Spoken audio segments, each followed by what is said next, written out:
a pandemic. From tomorrow, the 24th of August, all schools across the province of KwaZulu-Natal will open gates for the return of all the grades. This will see the full complement of 2.8 million learners returning to 6,148 schools in the province. With the exception of grade 12, 11, 7, and 6, all other grades will be returning for the first time since March 2020. The Department of Education in the province of KwaZulu-Natal has thoroughly prepared for the full opening of the education system. All PPEs, personal protection equipment, and other essentials have been procured and delivered to all schools. There are only 3 districts that have reported that they will complete their delivery either today or tomorrow morning. We must indicate that the outstanding delivery is due to cancellation made when certain appointed service providers could not deliver on time. However, we are confident that every learner will return home with 2 sets of masks. The return of all grades in our school has also meant that the department must employ other mechanisms to ensure social distancing. The department procured mobile classrooms for selected schools across the province, where even differentiated timetabling could not assist in keeping social distancing. All the schools will have to operate at 50% capacity and alternate the attendance of grades. From tomorrow onward, the attendance of grades will be as follows across all schools. Monday and Tuesday is grade R1, 6, 10, and 11. Wednesday and Thursday is grade 2, 5, 8, and 9.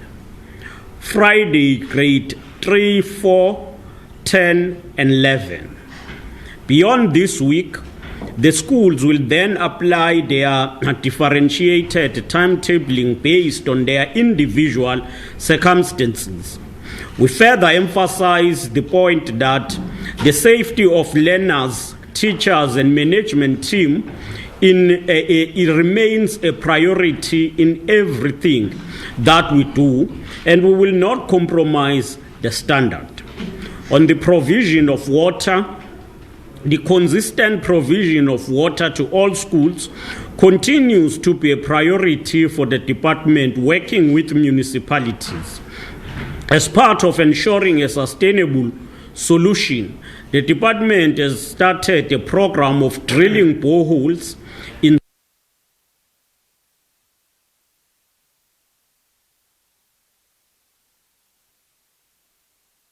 have lost the connection there. We'll try and re-establish our connection there to KwaZulu-Natal. The Premier Sihle Zikalala is addressing the media, giving us an update with regards to the COVID-19 situation. But first, he's telling us about what's happening with regards to the return of learners to schools tomorrow, as of tomorrow. We understand that we've got that connection back up and running. Let's go there now live.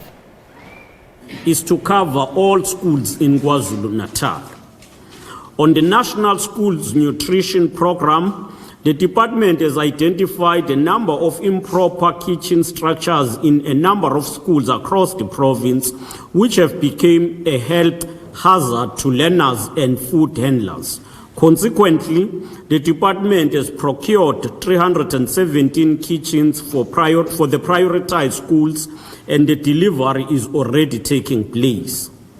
Let us then come back to the business of the day, which is the update on COVID-19. Although we are seeing a remarkable reduction in the number of infections in our province, Our province is still the second most affected when it comes to the prevalence of COVID-19. We are second after Gauteng.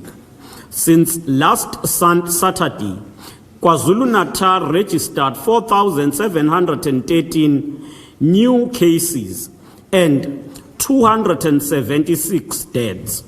The average daily infection rate is 198 cases per 100,000 population, which is a dramatic improvement from 309 per 100,000 population when we were registering about 3,750 cases daily.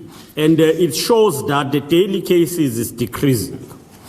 We are very clear, however, that even if our statistics are showing a downward trend, a COVID-19 infection or death is one too many, and that must still be understood as such. The province currently stands at a total of 109,337 cases with 1,949 deaths and 85,055 recoveries. The median number of cases reported in the province since the beginning of August was 1,411 cases daily. Of the 544 new cases recorded on the 22nd of August, eThekwini recorded 43%, and it was followed by Umgungundlovu at 18%. There is a remarkable decrease in average daily cases from 2,289 since the beginning of August to 670 currently. With regard to fatalities, KwaZulu-Natal recorded 13 new COVID-related deaths on the 22nd August. Of the new reported deaths, King Cetshwayo district reported 54 of the deaths, and that is the highest. The province has a cumulative total of 1,949 deaths. Since the beginning of the pandemic, the eThekwini Metro has contributed 48% of the reported deaths. The proportional age of the deaths remained at 62 years. Slightly over half of the deceased patients were females. The most common recorded comorbidity amongst deceased include hypertension and diabetes. With regard to the distribution of cases and deaths in KwaZulu-Natal, in the new cases reported, the total is 544, but we can then report that the new cases in eThekwini is 237. The total cases in eThekwini currently is 50,937, and the deaths in eThekwini are 934. In Ilembe, where by yesterday we recorded 24 new cases, and the total number is 5,505, the deaths 55. Umgungundlovu, new cases 57, the total is 14,468, deaths it's 322. Uthukela, 27 new cases, the total number of cases is 4,754, deaths it stands at 100.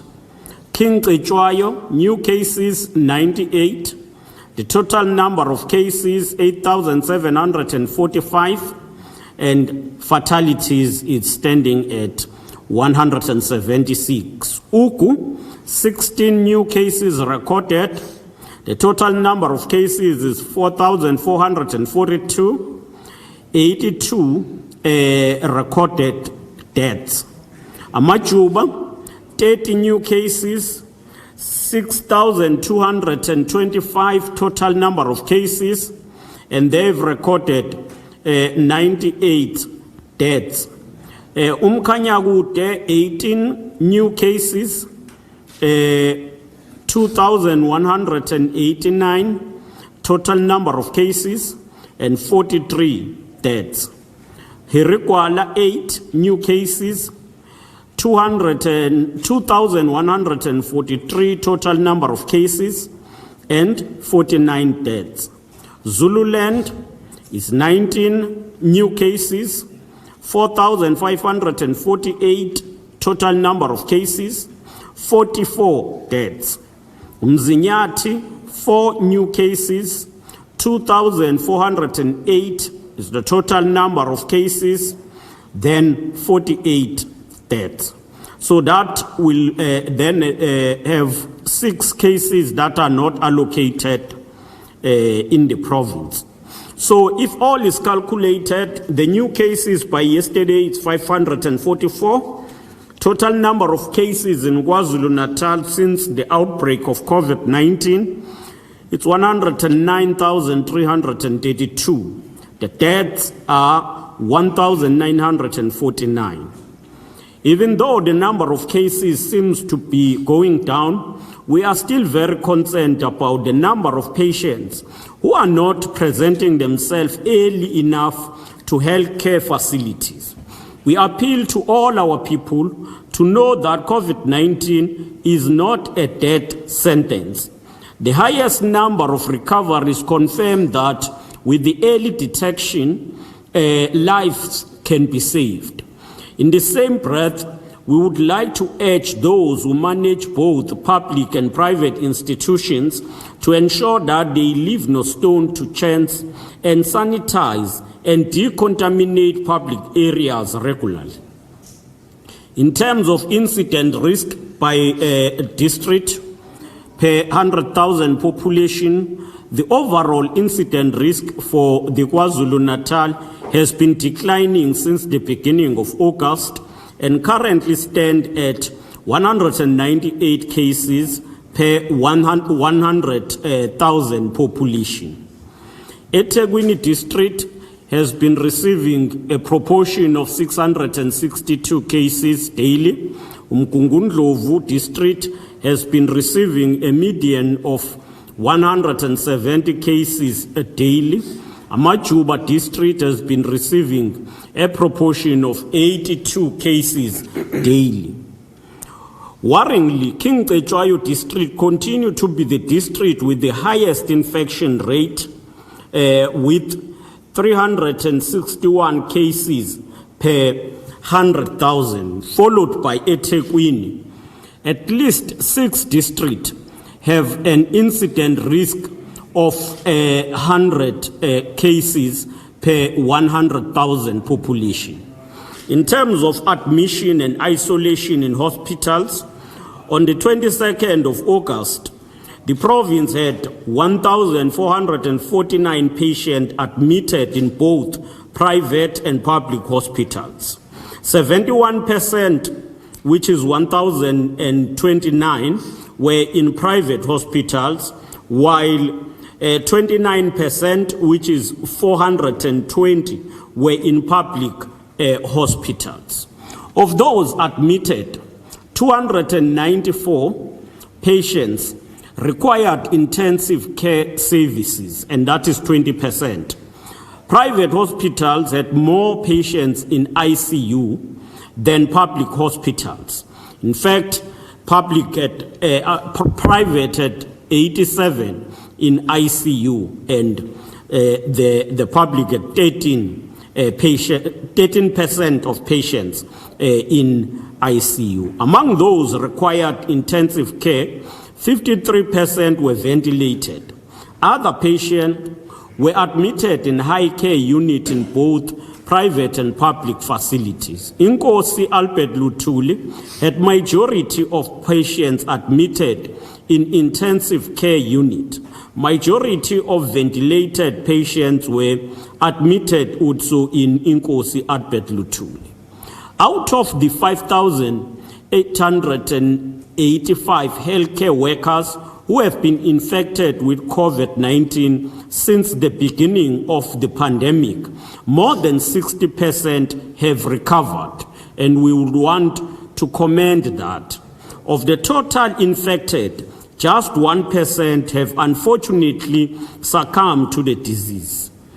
Infected healthcare workers and their outcomes between March 5 and August 21, in terms of cases, public health facilities had 4,304 cases, and about 39% is active.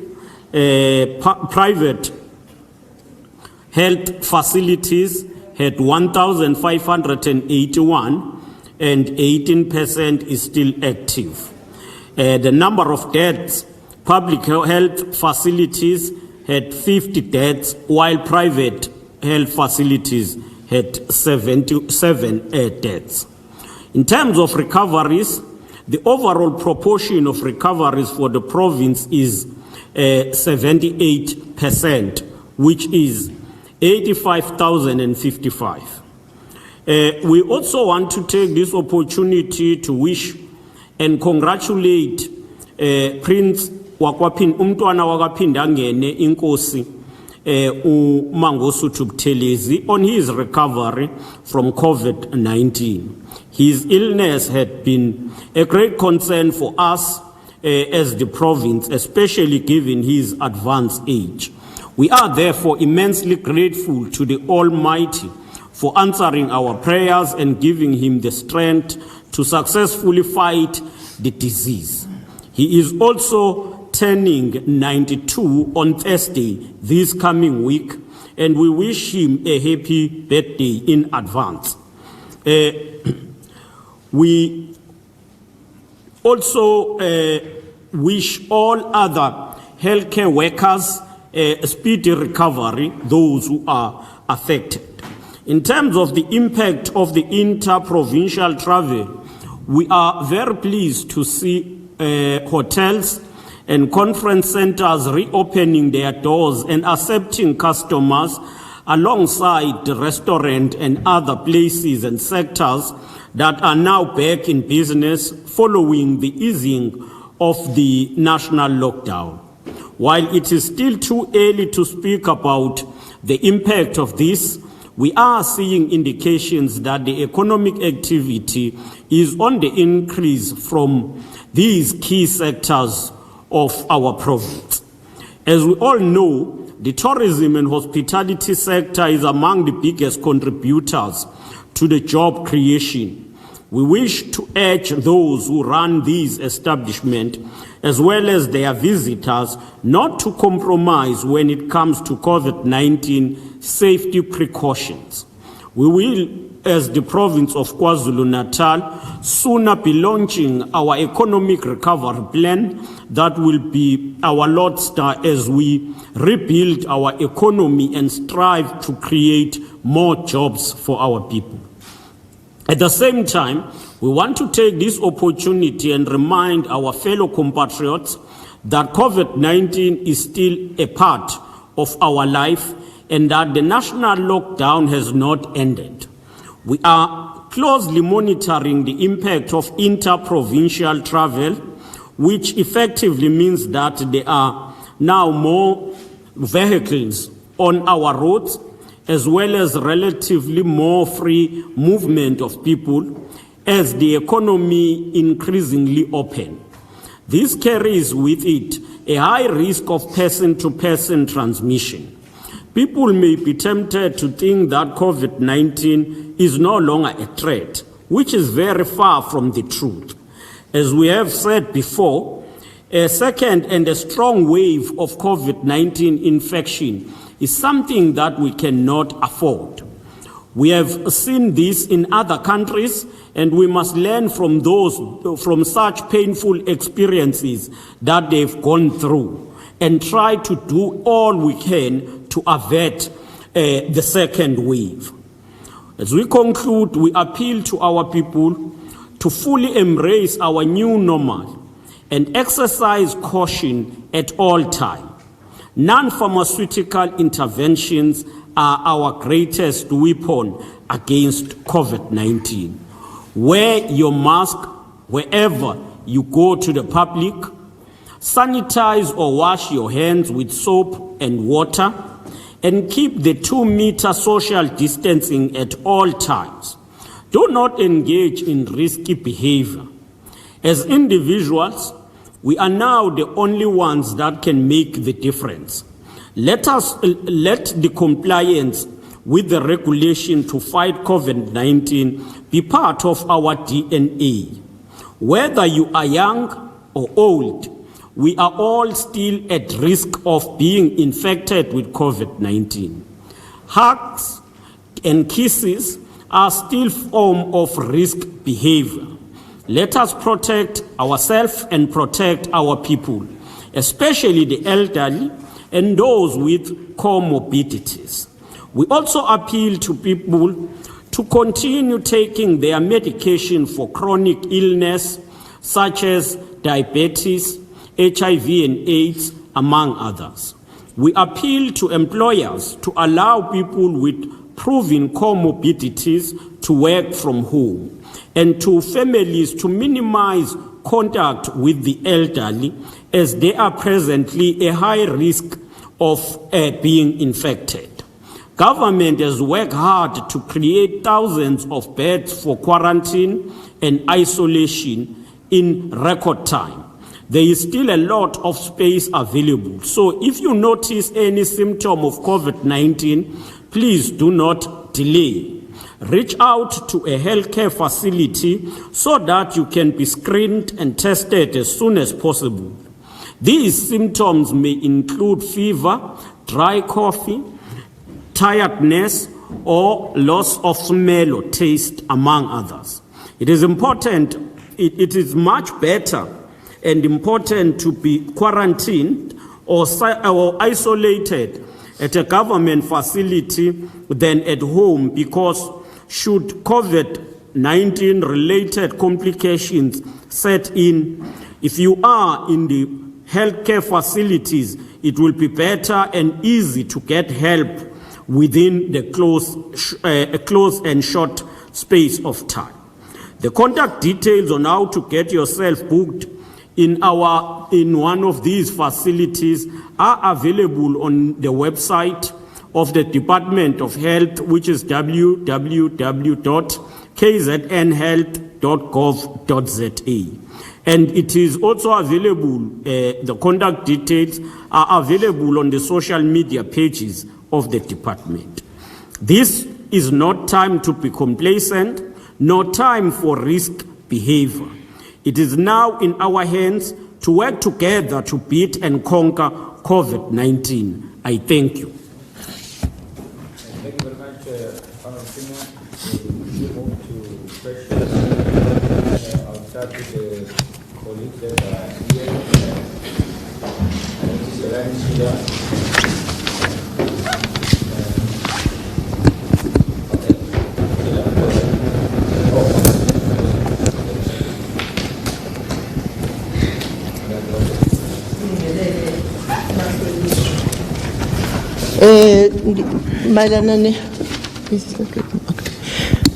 mayelana nendaba yokubuyela kwabantwana esikoleni, bengisacela ukubuza kakhulukazi kumhlonishwa umshengu ukuthi kuzokwenzalakalani kulabo thisha laba abaninkinga zempilo abangakwazi uku-attenda esikoleni kuyofundisa abantwana. Abantwana ke laba bazobe bekhona, iluphi uhlelo mhlambe esingathi umnyango unalo ukubhekelela lezo ikhala zabothisha abangazokwazi ukuthi babe sesikoleni kufundisa abantwana?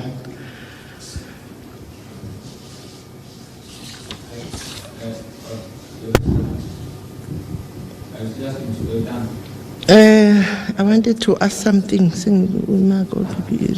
Oh, okay. Okunye bengifisa ukubuza ngizwile ukuthi uNdunankulu uyawabeka wathi kukhona ilokhuzane ama PPEs angakatholakala eGoli angakafika angakadeliver through some lokhuzane ngenxa yeinkinga ethize. Mhlambe lezo izikole zizokwazi ukuvula noma ama PPEs engakafiki engakadeliver. Ile umbuzo wami ngiyayibongela.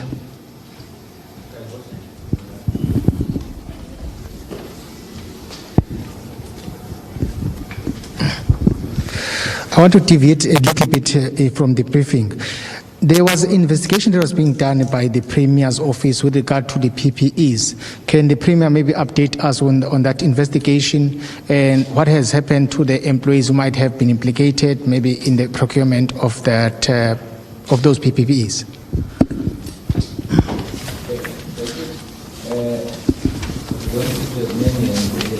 I have one question coming from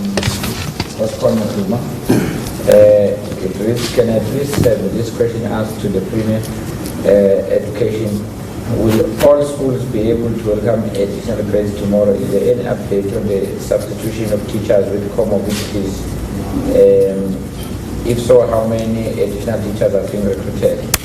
Another one from what's corner, which relates to health. Given that the rate of infection is going down, is government considering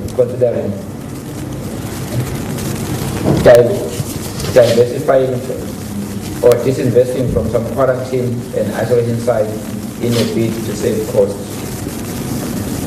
I think those are the ones we have so far. I think I'll hand over to the other. I think we're sure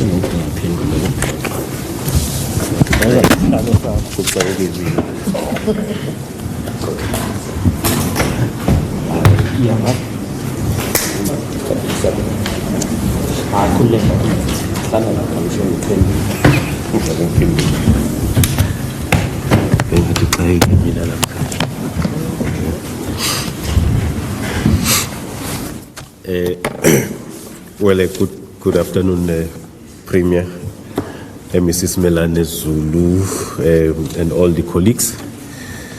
Well, on the question asked, let me start with the last one, whether all schools will be able to open tomorrow and what will happen to the schools that we have reported that about 3 districts have not, as at yesterday, received the full complement of the masks in particular for the learners. Yes, all our schools are ready to open tomorrow. The procurement that we have done for learners' masks as well as the other essentials.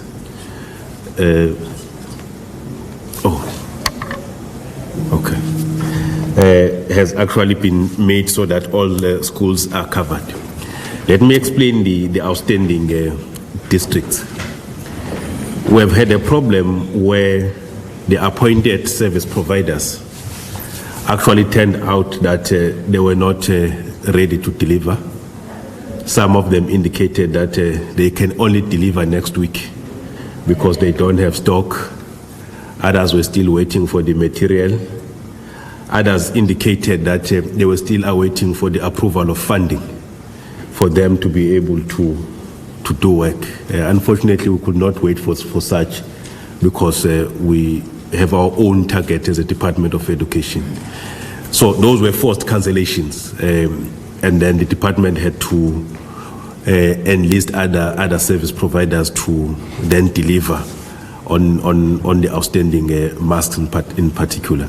So the 3 districts were affected by those circumstances, but I am aware that today the delivery is continuing, and if it is not completed today, definitely tomorrow. That's why we are saying that each and every learner that will come tomorrow will go home with the 2 sets of masks, because definitely by tomorrow, if not completed today, the delivery will be completed tomorrow morning. We are seeing not all grades will come at once because we are also managing the issue of social distancing.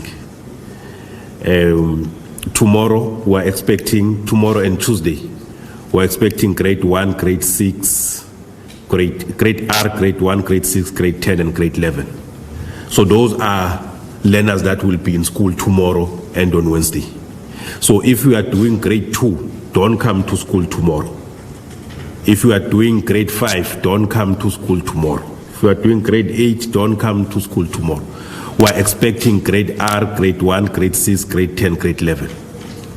Then on Wednesday and Thursday, we're expecting grade 2, grade 5, grade 8, and grade 9. And on Friday, we're expecting grade 3, grade 4, grade 10, and grade 11. Then the following week, the schools will then have acclimatized and will then be following their own differentiated timetables. You will recall, colleagues, that I think we had reported before that all schools should be operating at 50% capacity so that we are able to maintain social distancing. And then the issue of the differentiated timetable then came into being. So schools will be alternating grades from the following week. The school will follow its own timetable, but we had to guide them during this week so that there is no confusion in regard to the grades that will be in schools during this week. Insofar as teachers with comorbidities, the process is unfolding. We received 5,979 applications for teachers who were applying for concession. And let me explain that they were not applying for leave. They were applying for concession so that they can continue to work at home. So it's not leave, it's concession. And out of that 5,979, 4,475 falls within the categories as defined by the collective agreement between the employer and the unions, because there's a collective agreement which defines the categories of teachers who should qualify for the concession. It lists the illnesses that make one to be more at risk insofar as COVID-19 is concerned. So out of this 5,979, 4,475 fall within that category. Then the remainder are teachers who have indicated that they have other forms of illnesses that are not covered in the collective agreement. And those applications have been received and referred to the health inspector, to its health risk inspectors, who will then give us advice on whether to approve or decline those applications, because they fall outside the collective agreement. Let me also indicate that of the 4,475, which falls within the collective agreement, not all of them really will be completely at home. Some arrangements have been made with different teachers from different schools to, for example, come during your lesson, teach, and then go home. If you have 2 lessons, you come, you teach one. If the other one is an hour later, you stay in an isolated area, you teach the second one, and then you go home. So there have been those arrangements that have been made, and we really thank the educators for cooperation because it indicates that they don't really regard this as leave also. They want to be part of the system. They want to come and teach our learners, but for the illnesses that they have, they had to go through this process of the application for concession. The last point there is that those who will be completely at home who will not be able even to come to teach during their lessons and leave. There are posts for substitute teachers which have been made available. I think we've made just about 2,000 posts for substitute teachers to therefore take the spaces of those educators so that there is no learner that is left in a classroom without a teacher. I think those were the questions that were asked. Thank you. Welcome, Mr.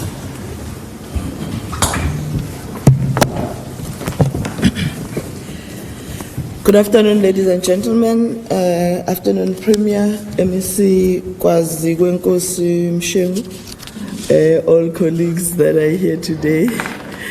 Good afternoon. See, I'm happy today. I only have one question, so I can mess around with everyone or anyone. No, thank you very much. We just had one question today that was referring to what is our plan in relation to the field hospitals, particularly that are of our facilities. I think that's what the question talks to. The first thing that we need to indicate is that we had signed contracts with the majority of the centers that are hosting us, and contracts that are diverse. Not all of them are standard. So there will be a level of contractual obligation on some of these facilities that we are going to have to adhere to. However, as the department, as of early last week, we had started looking at the different facilities in the different districts to try and engage with those that we have contracts with to see if we could get out of the contracts. For instance, when you speak to Utugela district, we had 3 sites that we had contracted with. 2 of the 3 sites belong to government. One is Titima, the other one is sorry, I've forgotten the name. So, but we've got 3 sites and 2 of those belong to government. So already we are negotiating and downscaling, and our plan is that out of all the sites that we have, at least let's remain with 1 site that we could pay for, and then we can engage with the different owners on how best do we move forward. So we've started doing that in all the districts. There are areas, however, that indicate that is clear that we might not be able to shut down immediately. One of them is the Royal Showground center, because we've invested quite a lot of money there, but besides the fact that we have invested, it's actually very operational as an operational hospital. So as we continue, we will be using it probably for as long as the infections are there and for as long as the surge keeps coming up as a province. But we do want to also indicate that while we've noticed that in the past week or 2, our numbers as the province of KwaZulu-Natal have been going down, we must also keep in mind that we have been warned by scientists that there might be a second wave. So while we've got these facilities, we are also bearing in mind in our planning that should there be a second wave, what do we do? That is why we are not going to be shutting down all the temporary structures of the facilities that we are utilizing outside of the Department of Health. But it also makes us excited that the majority of the facilities that we created were within our own facilities, which means should we really see a downward spiraling of the numbers, those facilities that we had created within our own hospitals, we can then start utilizing them for other clinical needs that we might have. So the reality is that yes, we are starting to consider shutting down some of the facilities, but it's not all of them that we are going to close down, because we don't want to find ourselves in the back foot should there be a second wave, and should the second wave be able to hit us very hard. Premier, but I think while I've not been asked any question, it would be very remiss of me not to raise this issue. While level 2, or while all of us are on level 2, we have found that our people have started behaving as if we are a free of COVID country. We really wish to call on our people to adhere to the regulations. We call on our people to wear their masks, to social distance where they are supposed to be doing so, and to make sure that they wash their hands or they sanitize their hands should there be a need.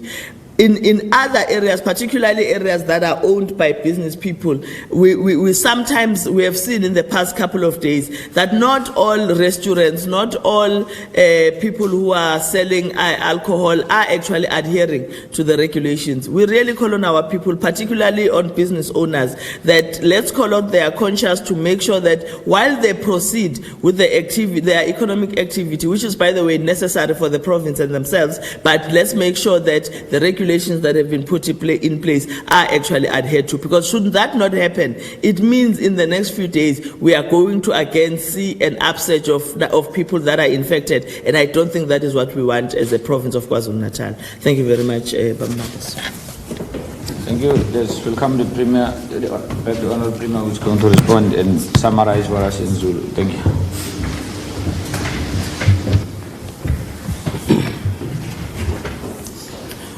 No, thanks.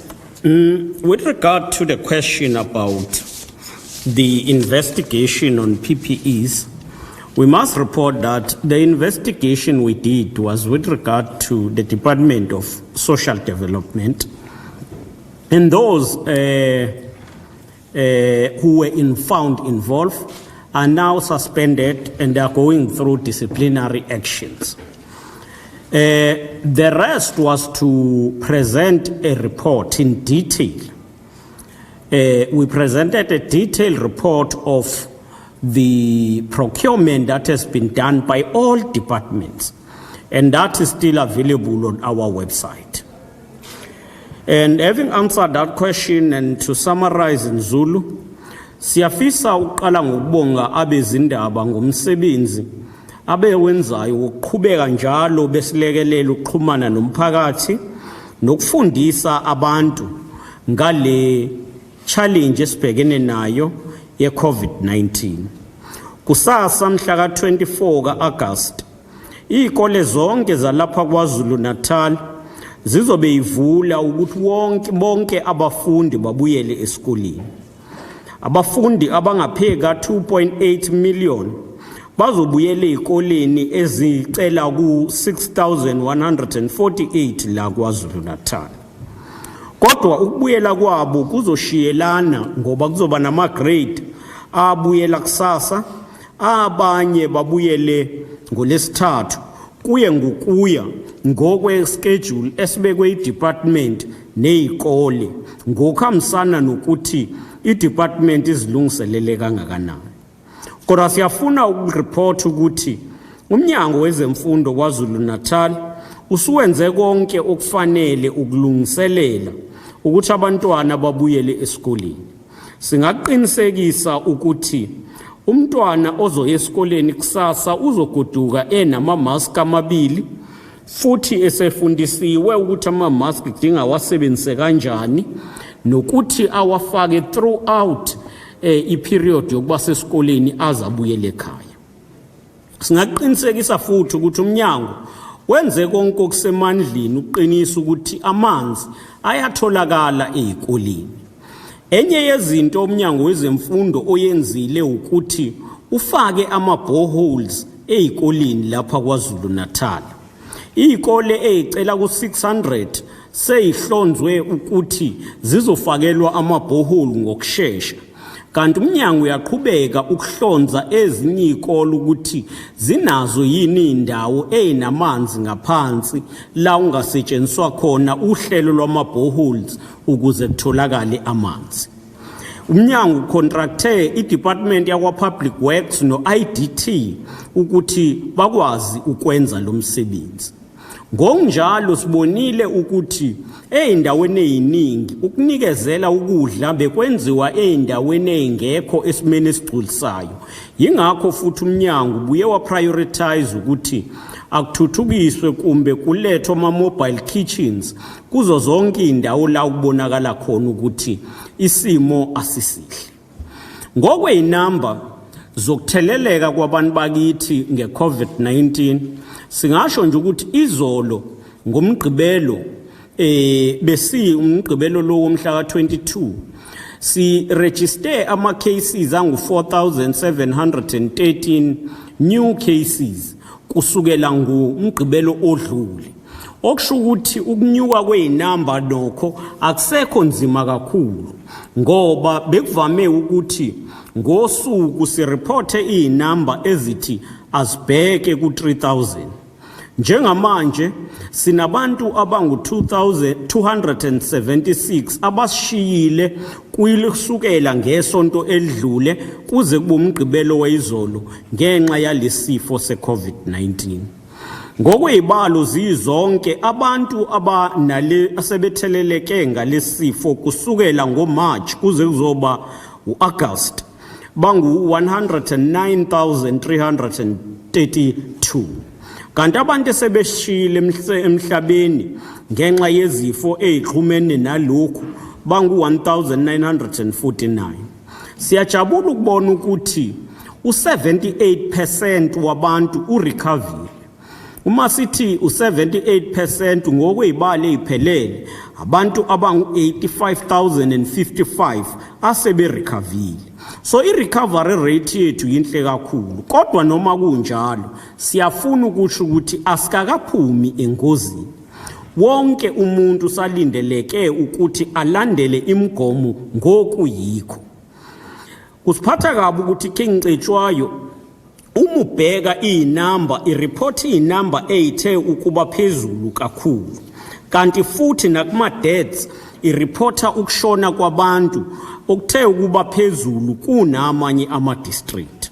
Yingakho ke sifisa ukuthi nakubona bonke abantu bazi ukuthi isifo lese COVID-19 singozi, masizivikele ngokwemgomo ebekiwe.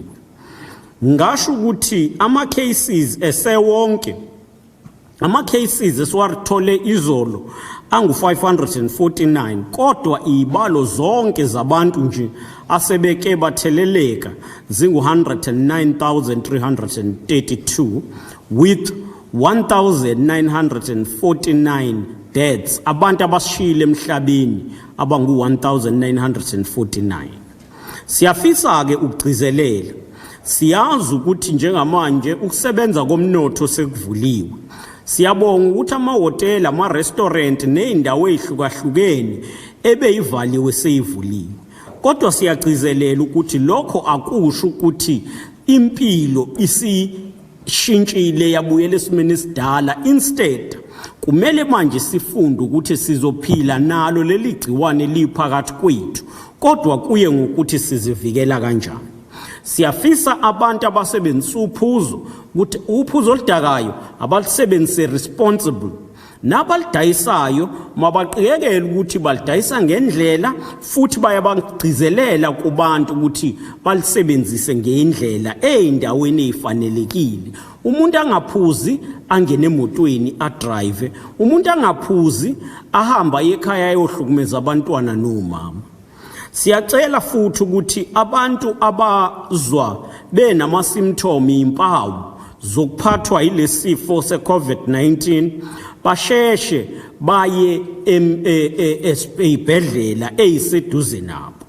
Kusiphatha kabi ukubona abantu bedlula emhlabeni ngoba bafike ezibhedlela sekulate.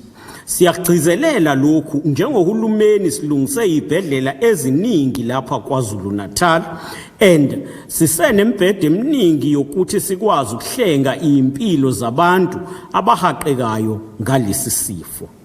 Siyazi ukuthi abahlengikazi bethu nodokotela endaweni ezihlukahlukene bayithola betheleleka ngalesi sifo. Kuze kube manje la KwaZulu-Natal bangu 5,885 abasebenzi bezempilo abahaqwe lesi sifo, kodwa siyabonga ukuthi u60% wabo usurecovered. Nakuba kusiphatha kabi ukuthi u1% walabo abaye baba infected uye wadlula emhlabeni. Masibongele umntwana wakaphinda ngene uPrince Mangosuthu Buthelezi ngokuthi urecovered kulesi sifo. Bekusiphatha kabi ukuzwa ukuthi akekho ukuthi ungenwe yilesi sifo ngenxa yokubheka iminyaka yakhe, kodwa siyabonga ukuthi uNkulunkulu uyiphendulile imikhuleko yesizwe wamsindisa. Ngaphekwa lokho siyazi ukuthi kuleli sonto ngolesine uzohlanganisa iminyaka engu92. Siyamhalalisela futhi simfisela usuku lokuzalwa oluhle. Siyazi ukuthi as siqhubeka abantu bakithi singena ku level 2, abaningi abantu bayitshene ukuthi mhlambe sekuvulelekile and therefore impilo kudinga ibe normal. Cha, isifo seCovid-19 sikhona siphakathi kwethu. Kukuthina ukuthi si-embrace kusamukele lokhu okubizwa ngesimo esisha sokuphila, a new normal, la esithi asiphile khona sigwema ukutheleleka ngalesifo. Masiqinisekise ukuthi sifaka ama-mask njalo masiphuma siya emphakathini. Uma uvakashele ekhaya kanti awuhlali khona, musu kuyikhipha imask ngoba uzobusuthelela labo obafice ekhaya. Masiqinisekise futhi ukuthi sisebenzisa isanitizer, siwasha izandla ngensipho namanzi njengoba kushiwo isikhathi nesikhathi. Uma siye emphakathini, masishiyelane ibanga elingamabitha 2 ongenani. Siyafuna ukugcizelela ukuthi i-compliance iyona nto ezosilekelela. Ukuhagana nokuqabulana kwabantu akakamukeleki. Kuze kube manje, siyafuna ukugcizelela lokho. Abaphethwe izifo lezi ezidinga ukuthi bathathe imishanguzo, medication, the phecelezi chronic disease like isifo sikashukela, HIV and AIDS nezinye, siyacela ukuthi bathathe imedication yabo ngokufanelekileyo. Ngalokho ngikholwa ukuthi singakwazi ukubambisana ukugwema ukuthi lesi sifo sisibhuqabhuqe. Ngokubambisana sizoyinqoba i-COVID-19. Ngiyabonga. Thank you very much, Honorable Premier. I think we have covered most questions. There are no more new questions being asked. We request to adjourn for today until next week. Thank you very much.